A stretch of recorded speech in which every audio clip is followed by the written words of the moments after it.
LPD believes that this was a targeted attack. But either way, the people I spoke with near this area say this crime was a little too close to home. The retaining wall collapsed earlier today during the rain. Here's a look at it right now. You can see the exposed dirt and mesh, and then the blocks have completely fallen off of this corner here.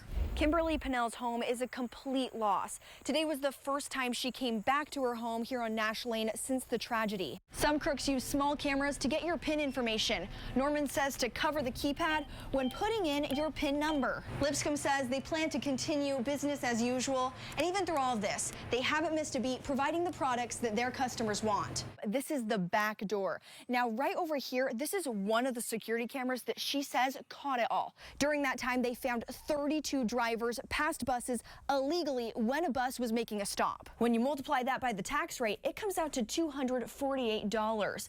When you do the same for the truck, that comes out to $251. Justin Sales is now charged with her murder. Her grandson, Craig Paleo, says Sales asking for a speedy trial is bittersweet. Investigators arrested Caitlin Hypes in connection to Kevin Small's death after they found Small shot and killed just down this road on Serenity Trail back in April.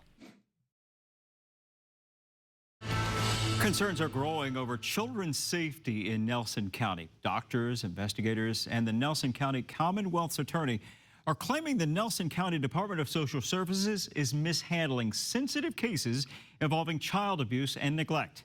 We've been following this story for several months now. ABC 13's Alexia Stanbridge investigates these recent concerns and takes our questions directly to DSS for answers.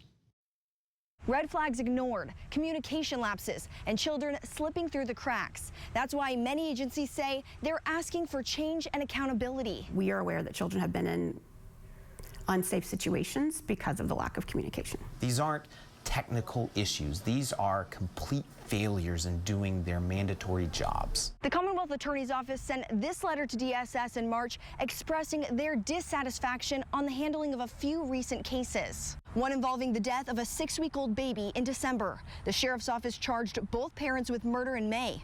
And another involving the strangling of 2 teens in February. We're talking about serious felonious abuse here, egregious acts towards children. Now I've learned the Virginia Children's Ombudsman is currently investigating the Nelson County DSS. The Ombudsman is an independent agency within the governor's office that is appointed to protect children. So far in his investigations, he has found more than a dozen concerns, from response times and improper child safety assessments to a lack of documentation and communication. That is rare. Check out these numbers from the Virginia CPS annual report. In 2024, of 161 cases referred to Nelson County DSS, they accepted under 30% of them to review. 0 of the cases became investigations. It goes to our concern that they're not assessing the safety and the risk factors and making those determinations according to policy, according to law, and according to common sense, to be honest with you. Did you have concerns? I took these numbers to Edith Napier Wardlaw, the Nelson County DSS board chair. What's your reaction to those numbers? Look at areas comparable to the size of Nelson County. You know what I'm saying? If you throw in really large cities, if you throw in the Richmond, the Northern Virginia, they probably are going to have a higher rate. Will that percentage change of what's investigated versus referred and versus accepted? It could be due to the environment that they're living in. Could. I won't say it will. I compared Nelson County's numbers with some of its neighbors. In 2024, Amherst County DSS had 704 cases referred. They accepted about 65% of them to review. 151 of the cases became investigations. Appomattox County DSS had 328 cases referred. They accepted about 42% of them to review. 16 of the cases became investigations. When you are looking at these numbers, I asked why there's a noticeable gap between Nelson and the other counties. Social services is about the safety of children and adults, but it's also about trying to keep families together. The Nelson County Sheriff's Office, Commonwealth Attorney's Office, medical professionals, and Department of Social Services are all part of a multidisciplinary team.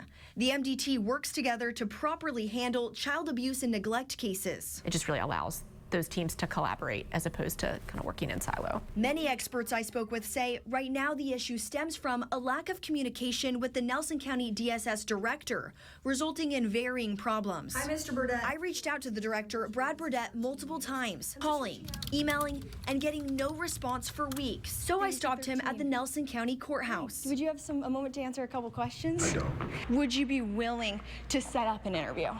Not at this time. Did you get my emails and calls?